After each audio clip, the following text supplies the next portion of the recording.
আজ তৈরি করে দেখাবো 10 মিনিটে একদম পারফেক্ট বিয়েবাড়ির স্টাইলে কিভাবে আপনারা ঘরোয়া পদ্ধতিতে চিংড়ি মাছের মালাইকারি তৈরি করবেন। আর আজকে চিংড়ি মাছের মালাইকারিটা কিন্তু আমি একদম নারকেলের দুধ ছাড়া তৈরি করে দেখাবো। একদম অসাধারণ হয় খেতে। তো চিংড়ি মাছে কিন্তু আমি সুন্দর করে কাঠি ঢুকিয়ে এইভাবে রান্নাটা করেছি। তো চিংড়ি মাছে যদি এইভাবে সুন্দর একটা কাঠি ঢুকিয়ে রান্না করেন তাহলে মাছগুলো কিন্তু সুন্দর থাকে, বেঁকে যায় না। তাহলে চলুন শুরু করছি আজকের রেসিপি চিংড়ি মাছের মালাইকারি। তাহলে চলুন শুরু করছি আজকের রেসিপি হলো আমাদের চিংড়ি মাছের মালাইকারি। আর আজকের রেসিপিটা কিন্তু খুবই স্পেশাল, আমি একদম অন্যরকমভাবে আপনাদের তৈরি করে দেখাবো। সাধারণত চিংড়ি মাছের মালাইকারি করতে নারকেলের দুধ লাগে, তো নারকেলের দুধ ছাড়াই এতটা টেস্টি কিভাবে বানাবেন সেটাই আজকে আপনাদের দেখিয়ে দেবো। তো আমি এখানে বড় সাইজের গলদা চিংড়ি নিয়ে নিয়েছি। আপনারা চাইলে ছোট চিংড়ি মাছ দিয়েও কিন্তু এই রেসিপিটা করতে পারেন। একদম অনুষ্ঠান বাড়ির মতো চিংড়ি মাছের মালাইকারির টেস্ট পাবেন। তো চিংড়ি মাছগুলোকে আমি খুব ভালো করে ধুয়ে বেছে নিয়েছি আর এরকম একটা টুথপিক এর মধ্যে ঢুকিয়ে দিয়েছি যাতে করে মাছগুলো ভাজার সময় বেঁকে না যায়, মাছগুলো সোজা থাকে আর দেখতে ভালো লাগে। তো প্রথমে আমাদের মাছগুলো যা করতে হবে সেটা হলো ম্যারিনেশন করতে হবে। আর এখানে আমি 1 কিলো মাছ নিয়ে নিয়েছি।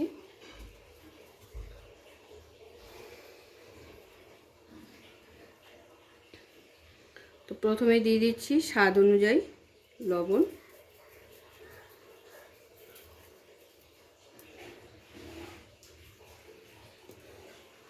তারপর দিয়ে দিচ্ছি পরিমাণ মতো হলুদ গুঁড়ো, ওই 1 চামচের মতো দিয়ে দিলাম হলুদ গুঁড়ো। এরপর দিয়ে দিচ্ছি একটু কাশ্মীরি লঙ্কা গুঁড়ো 1 চামচ, আর দিয়ে দেবো সর্ষের তেল।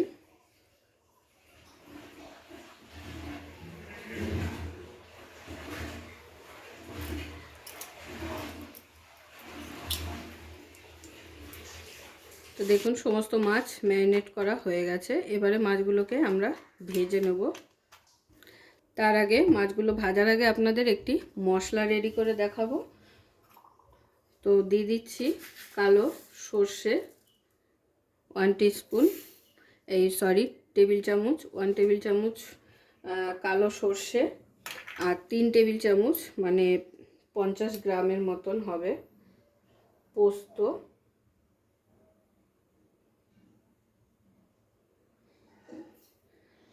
পোস্তর পরিমাণটা এখানে একটু বেশি লাগবে।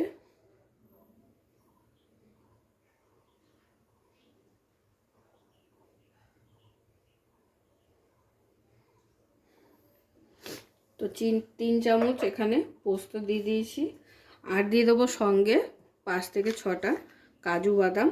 তো এটার একটা আমাদের সুন্দর পেস্ট রেডি করে নিতে হবে। আর তার সঙ্গে লাগছে যা যা মশলা একবার দেখিয়ে দিই। এখানে নিয়ে নিয়েছি পেঁয়াজ বাটা, পেঁয়াজ চাইলে চপ করেও দিতে পারেন বা বেটেও দিতে পারেন, দুভাবেই দেওয়া যায়। আর লাগছে আমাদের টমেটো পেস্ট। তো আমি এখানে 1 কিলো মাছের জন্য 2টো বড় সাইজের পেঁয়াজ বেটে নিয়েছি, আর এখানে টমেটো বেটে নিয়েছি একটা বড় সাইজের। তো এবার আমি এই পেস্টটা রেডি করে ফেলবো। তো পেস্ট আমাদের রেডি।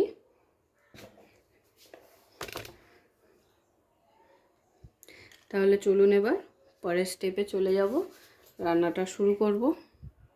তো এবারে মাছগুলো ভেজে নেওয়ার জন্য আমি এখানে কড়াই বসিয়ে দিয়েছি, আর কড়াইতে দিয়ে দিচ্ছি সর্ষের তেল।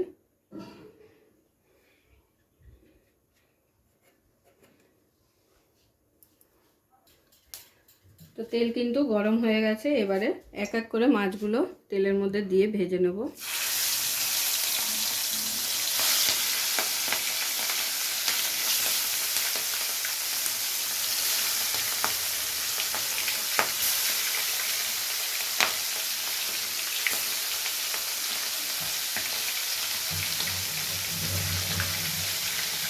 একসাথে কিন্তু সব মাছ দিয়ে দেবো না, আর খুব বেশিক্ষণও ভাজবো না,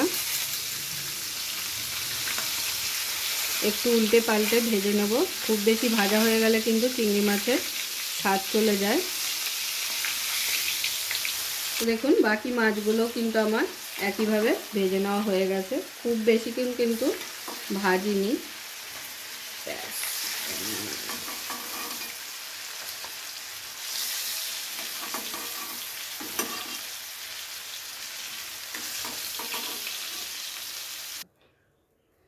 এবারে এই একই তেলের মধ্যে ফোড়নে দিয়ে দিচ্ছি একটা দারচিনি স্টিক, 5 থেকে 6টা লবঙ্গ আর 3 থেকে 4টে এলাচ।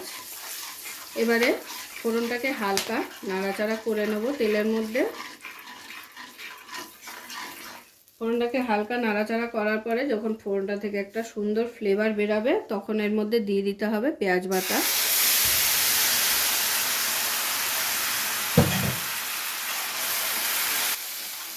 এবারে পেঁয়াজটাকে ততক্ষণ ভেজে নেব যতক্ষণে না পেঁয়াজের কাঁচা গন্ধটা চলে যাচ্ছে। তো দেখুন একটু সময় নিয়ে পেঁয়াজটাকে কিন্তু আমি খুব ভালো করে ভেজে নিয়েছি। পেঁয়াজের কালারও কিন্তু চেঞ্জ হয়ে গেছে আর পেঁয়াজ থেকে কিন্তু যে জলটা ছাড়ে সেটাও টেনে গেছে আর তেল ছাড়তে শুরু করেছে। ঠিক এই স্টেজে আমাদের দিয়ে দিতে হবে রসুন বাটা।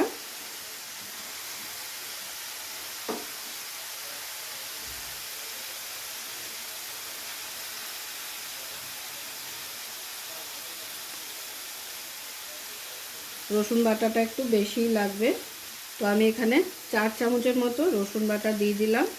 আর ঝালের জন্য দিয়ে দিচ্ছি কাঁচা লঙ্কা বাটা। ঝালটা আপনারা আপনাদের পরিমাণ বুঝে আর মাছের কোয়ান্টিটি বুঝে দিয়ে দেবেন। তো আমি এখানে 3 চামচ কাঁচা লঙ্কা পেস্ট দিয়ে দিলাম। এবারে পেঁয়াজের সাথে আবারও খুব ভালো করে রসুন আর কাঁচা লঙ্কাটাকে কষিয়ে নিতে হবে যতক্ষণে না রসুনের কাঁচা গন্ধটা চলে যাচ্ছে।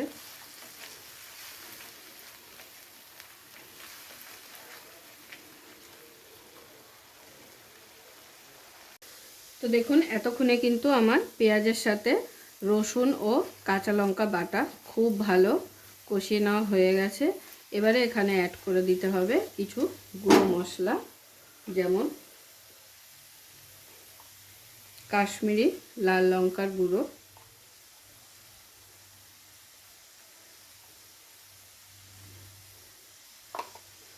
এরপর দিয়ে দেবো হলুদ,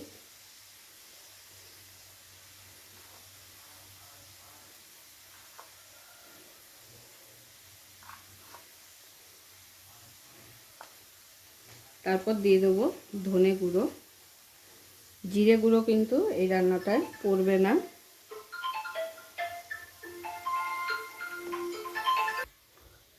তো দেখুন গুঁড়ো মশলা দেওয়ার পরে গুঁড়ো মশলাটাকেও পেঁয়াজের সাথে খুব ভালো করে কিন্তু কষিয়ে নিয়েছি।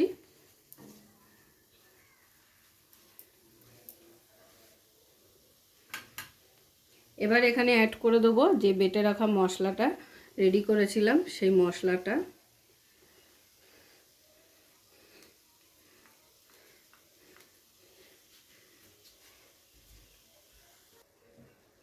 বেটে রাখা মশলাটা দিয়ে গ্যাসের ফ্লেমটাকে কিন্তু এই সময় একটু লোতে রাখতে হবে। লোতে রেখে খুব ভালো করে আবারও একবার কষিয়ে নিতে হবে। তো দেখুন যে আমি পোস্ত আর সর্ষের পেস্টটা দিয়েছিলাম সেটা কিন্তু কাঁচা গন্ধটাও চলে গেছে এতক্ষণে আর তেল ছাড়তে শুরু করে দিয়েছে। এখন এই স্টেজে দিয়ে দেবো টমেটো বাটাটা।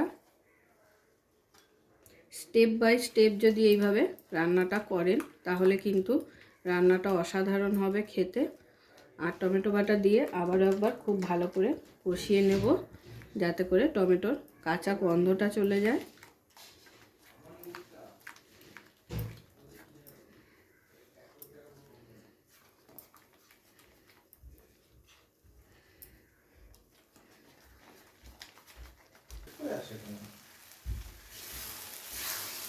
তো টমেটোটাও কিন্তু আমার খুব ভালোভাবে কষানো হয়ে গেছে, তেল ছাড়তেও শুরু করেছে।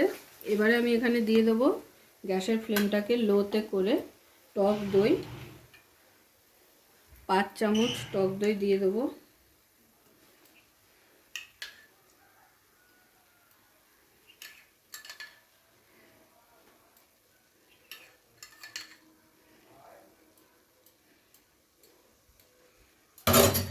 আর সঙ্গে দিয়ে দেবো স্বাদ অনুযায়ী লবণ।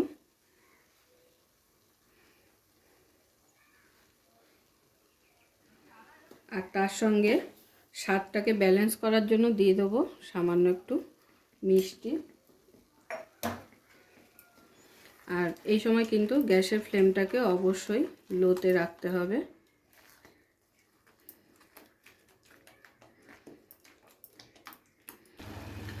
তো আবার একবার দই দেওয়ার পরে খুব ভালো করে মিশিয়ে নিয়েছি।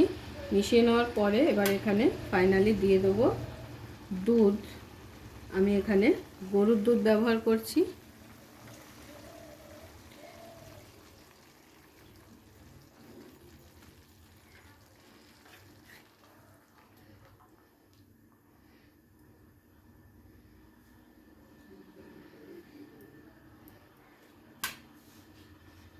আর দুধের সাথে দিয়ে দিচ্ছি হাফ বাটি মতো জল। 1 বাটি দুধ দিয়েছি, ওই বাটি মেপেই হাফ বাটি জল দিয়ে দিলাম।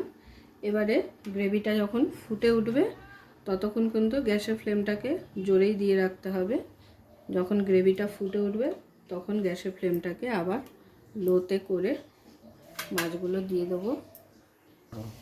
তো দেখুন ঝোল কিন্তু খুব সুন্দরভাবে টকবক করে ফুটে উঠেছে। এবারে ঝোলের মধ্যে সব মাছগুলো এক এক করে দিয়ে দেবো।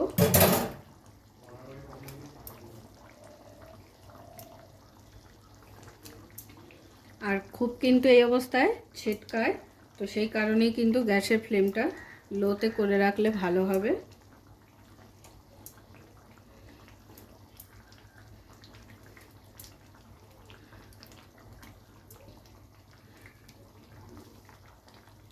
তো সমস্ত মাছ দেওয়ার পরে হালকা নাড়াচাড়া করে গ্যাসের ফ্লেমটাকে লোতে দিয়ে রান্নাটা করে নেব।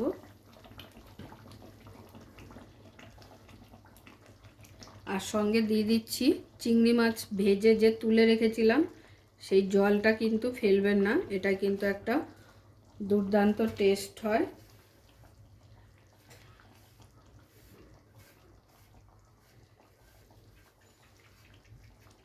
ঘরোয়া পদ্ধতিতে চিংড়ি মাছের মালাইকারি একদম বিয়েবাড়ির মতন, সমস্ত ঘরোয়া উপকরণ দিয়ে দেখতেই পেলেন। খুবই অল্প উপকরণে কিন্তু আজকে আমি রেসিপিটা করে দেখানোর চেষ্টা করেছি আপনাদের।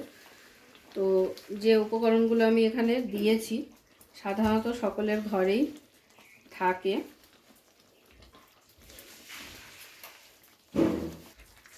ঠিক আছে। তো দেখুন আমার চিংড়ি মাছের মালাইকারি কিন্তু একদম রেডি। এবারে আমি গরম গরম প্লেটে সার্ভ করে দেখিয়ে দেবো আপনাদের। তো আজকের আমার রেসিপি অবশ্যই আপনাদের ভালো লেগেছে। আর যদি ভালো লেগে থাকে তাহলে প্রতিবারের মতো লাইক কমেন্ট শেয়ার করতে কিন্তু ভুলবেন না।